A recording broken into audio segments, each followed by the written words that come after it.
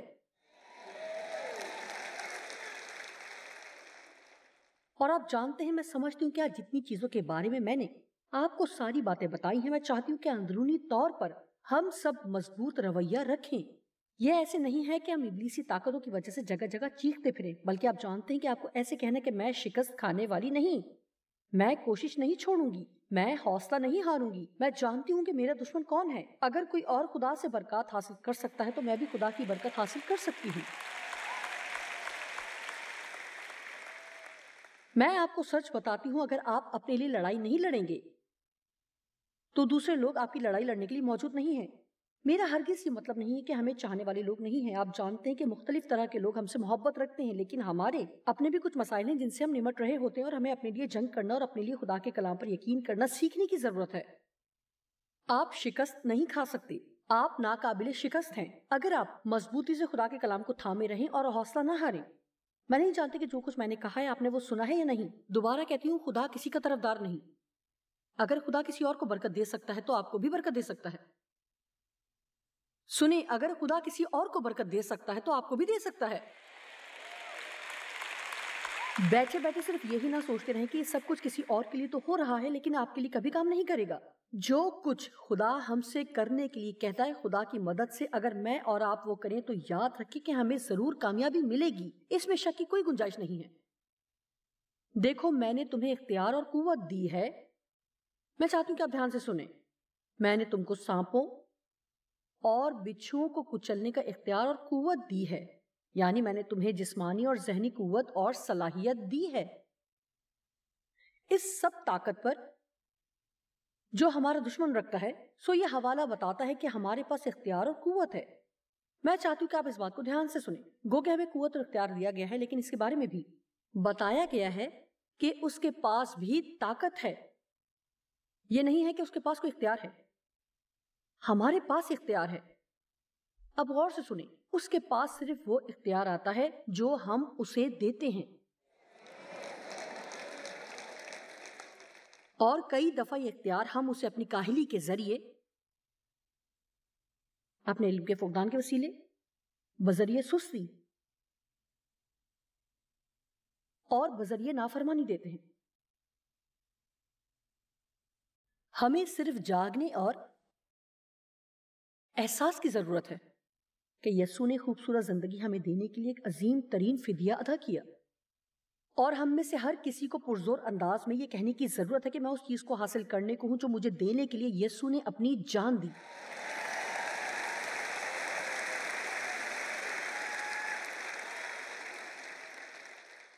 یعقوب 4:7 میں آپ کے سامنے پڑھوں گی. بس خدا کے تابع ہو جاؤ اور ابلیس کا مقابلہ کرو تو وہ تم سے بھاگ جائے گا. لوکا 9:1. پھر یسوع نے ان 12 رسولوں کو بلا کر انہیں سب بدروحوں پر قوت اور اختیار بخشا اور بیماریوں کو دور کرنے کی قدرت دی. لوکا 10:17. وہ 70 خوش ہو کر پھر آئے اور کہنے لگے، خداوند تیرے نام سے بدروحیں بھی ہمارے تابع ہیں. ہر کوئی کہے میرے پاس اختیار ہے اور میرے پاس قوت ہے. جی، ایک اور چیز جو دشمن ہمیشہ ہی کرتا ہے اور وہ ہے کہ آپ کے اطمینان کو چوری کرنا. کیونکہ جہاں پہ اطمینان ہے وہاں قوت ہے. جب تک ہم ذمہ داری قبول کرنا اور اپنے اطمینان میں قائم رہنا نہیں سیکھ لیتے، تقریباً ہر روز 25 ایسی چیزیں ہیں جن کی وجہ سے ہم میں سے ہر ایک پریشان ہو سکتا ہے. خروج کی کتاب میں جب فرعون اسرائیلیوں کے خلاف آ رہا تھا تو اس کی فوج ان کے پیچھے تھی اور بحر کلزم ان کے آگے تھا، تو ان پر خوف طاری ہونے لگا۔ خدا نے کہا خاموشی سے کھڑے ہو جاؤ، اطمینان رکھو، میں تمہارے لیے جنگ کروں گا، اطمینان رکھو، آرام میں رہو اور میں تمہارے لیے جنگ کروں گا۔ فلپیو 4:6 کسی بات کی فکر نہ کرو بلکہ ہر ایک بات میں تمہاری درخواستیں دعا اور منت کے وسیلہ سے شکر گزاری کے ساتھ خدا کے سامنے پیش کی جائیں، تو خدا کا اطمینان جو سمجھ سے بالکل باہر ہے۔ کلسیوں 3:15 اندر اور باہر سے چیزوں کے درست یا غلط ہونے کے لیے مسیح کا اطمینان ہماری زندگی پر حکومت کرے۔ میں صرف یہ کہنا چاہتی ہوں کہ آج صبح جب میں عبادت کے لیے تیار ہو رہی تھی تو خدا نے میرے دل میں یہ بات ڈالی کہ اگر آج آپ یہاں پر موجود ہیں اور آپ اپنی زندگی میں ایسا کچھ کرنے جا رہے ہیں جس کے لیے آپ کے دل میں اطمینان نہیں ہے تو برائے مہربانی وہ نہ کریں، برائے کرم نہ کیجیے۔ اگر آپ کو بالکل بھی اطمینان نہیں ہے تو نہ کریں۔ یہ سوچ کر کہ شادی کے بعد وہ تبدیل ہو جائیں گے، کسی ایسے شخص سے شادی نہ کریں جس کے بارے میں آپ مطمئن نہیں ہیں۔ یہ بالکل ہی احمقانہ سوچ ہے۔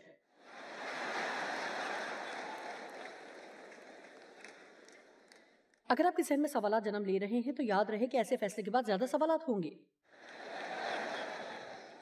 آمین۔ جلد بازی سے کام نہ لیں۔ آپ کو بالکل بھی جلد بازی نہیں کرنی چاہیے۔ جلد بازی سے ایسی چیزوں کے لیے ہاں نہ کریں جس کے بارے میں آپ کو اطمینان نہ ہو۔ خدا درست وقت پر آپ کی زندگی میں درست شخص کو لائے گا۔ مجھے اس کی ضرورت نہیں کسی غلط شخصیت کے ساتھ رہنے کے بجائے ہو سکتا ہے کہ آپ کے لیے یہ بہتر ہو کہ آپ اکیلے ہی زندگی گزاریں۔ آمین۔ اس وقت تک نئی گاڑی خریدنے نہ جائیں جب تک اس کے بارے میں آپ کو مکمل اطمینان نہ ہو۔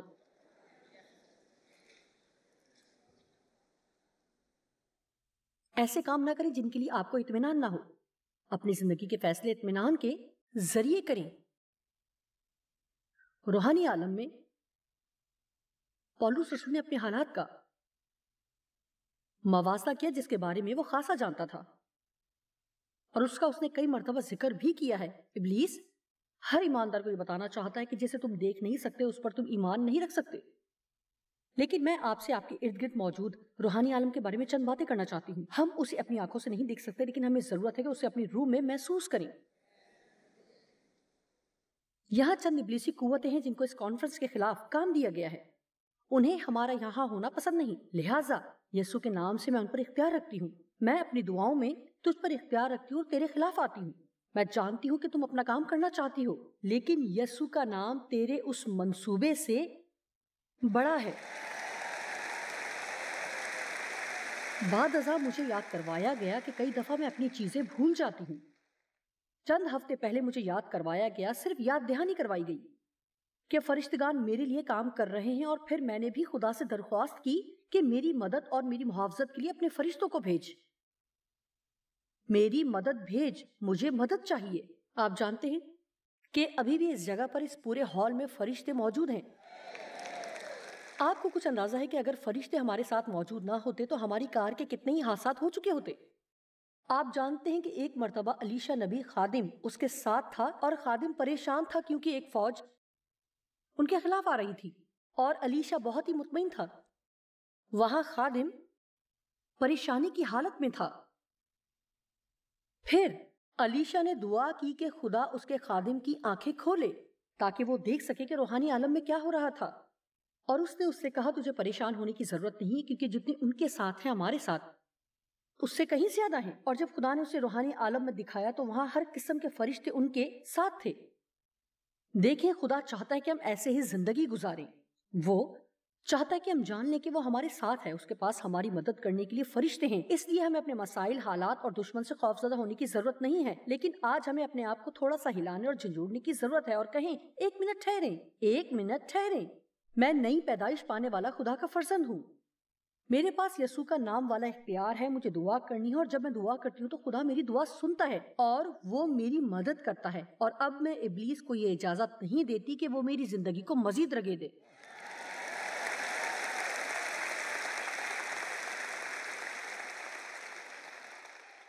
اگر آج آپ یہ سمجھتے ہیں کہ آپ کو اس کی ضرورت نہیں تو میں اس کو صرف اپنے لیے لے لیتی ہوں۔ میں آپ کو دانیل کی کتاب 10 باب کی 11ویں آیت میں سے ایک مثال دیتی ہوں۔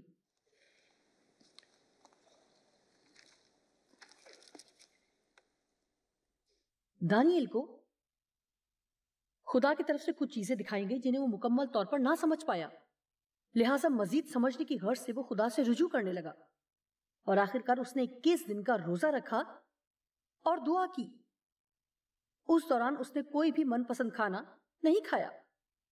میں اس کو تفصیل سے پڑھنا چاہتی ہوں جو 5ویں اور 6ٹھی آیت میں ہے۔ جب ایک فرشتہ اس پر ظاہر ہوا، میں چاہتی ہوں کہ آپ دیکھیں کہ وہ فرشتہ کیسا لگ رہا تھا، اور میں آپ کو بتا سکتی ہوں کہ وہ اس طرح سے نہیں ہے جس طرح سے مذہبی طور پر بتایا جا رہا ہے۔ فرشتے چھوٹے سے بچے کی مانند چھوٹے پروں والے نہیں ہیں۔ غور سے سنیں، اس نے کہا، میں نے آنکھ اٹھا کر نظر کی اور کیا دیکھتا ہوں کہ ایک شخص کتانی پیراہن پہنے اور اوفاس کے خالص سونے کا پٹکا کمر پر باندھے کھڑا ہے۔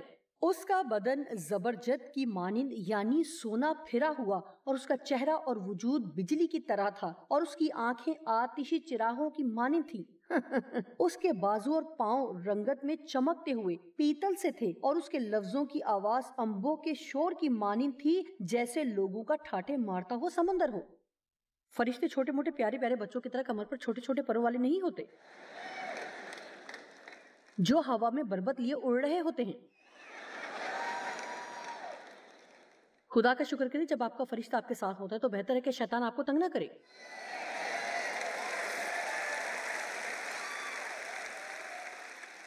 آپ جانتے ہیں کہ میں فرشتوں کے بارے میں زیادہ بات نہیں کرتی، لیکن میرا خیال ہے کہ ہمیں اس کے بارے میں پتا ہونا چاہیے کہ ہمارے ارد گرد بہت سی چیزیں ہو رہی ہیں، اور آپ کو صرف یہ کرنا ہے کہ خدا سے کہیں، میری مدد کر۔ اب آیت نمبر 12 کے مطابق فرشتے نے اس سے کہا، تب اس نے مجھ سے کہا، اے دانیل، خوف نہ کر، کیونکہ جس روز سے تو نے دل اور ذہن لگایا کہ سمجھے، اور اس میں 21 دن گزر گئے ہیں، جس روز سے تو نے دل اور ذہن لگایا کہ سمجھے اور اپنے خدا کے حضور عاجزی کرے، تیری باتیں سنی گئی۔ میں یہ بہت پسند کرتی ہوں، جس لمحے آپ دعا کرتے ہیں خدا آپ کے الفاظ سنتا ہے۔ ابلیس کو موقع نہ دے کہ وہ آپ سے کہے کہ خدا نہیں سنتا۔ اور میں تیری باتوں کے نتیجے اور رد عمل میں آیا ہوں۔ کیا یہ زبردست بات نہیں ہے کہ خدا ہماری سنتا ہے؟ لیکن فارس کی مملکت کے موکل نے، وہ یہاں پر انسانی گوشت اور خون رکھنے والے شخص کی بات نہیں کر رہا، وہ ایک ابلیسی طاقت کے بارے میں بتا رہا ہے جو اس علاقے پر تعینات کی گئی تھی۔ اس نے 21 دن تک میرا مقابلہ کیا۔ پھر اس فرشتے نے کہا، مجھے جواب دے کر بھیجا گیا تھا، لیکن ابلیسی قوتوں نے میرا مقابلہ کیا اور میں اس میں سے نکل نہیں پا رہا تھا۔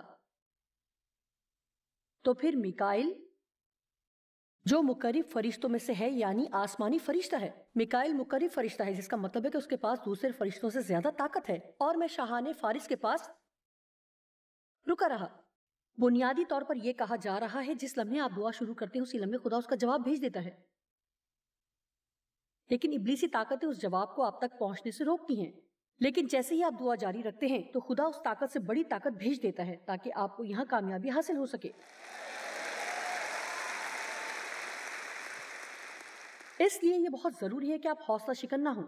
اگر دانیل 3 دن کے بعد حوصلہ ہار جاتا اور کہتا نہیں اس طرح کام نہیں ہو رہا تو کیا ہوتا؟ آپ جانتے ہیں کہ میں نے ابلیس سے کہا، یہ نہیں ہو سکتا کہ میں خاموش نہیں رہوں گی، میں بالکل خاموش نہیں ہوں گی۔ میں جانتی ہوں کہ خدا مجھ سے پیار کرتا ہے اور وہ میری طرف ہے، اور میں جانتی ہوں کہ تو ہارا ہوا دشمن ہے اور تو مجھے شکست نہیں دے سکتا۔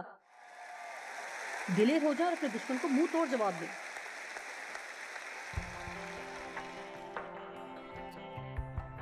ابلیس جھوٹا ہے اور وہ مختلف انداز میں ہمیں دھوکہ دینے کی کوشش کرتا ہے، لیکن کیا آپ جانتے ہیں، آپ پریشان نہ ہوں۔ دعا، پرستش، خدا کا کلام، یسوع کے نام اور ان تمام زور آور ہتھیاروں کے ذریعے سے جو خدا نے آپ کو دی ہیں، آپ اس کا مقابلہ کر سکتے ہیں۔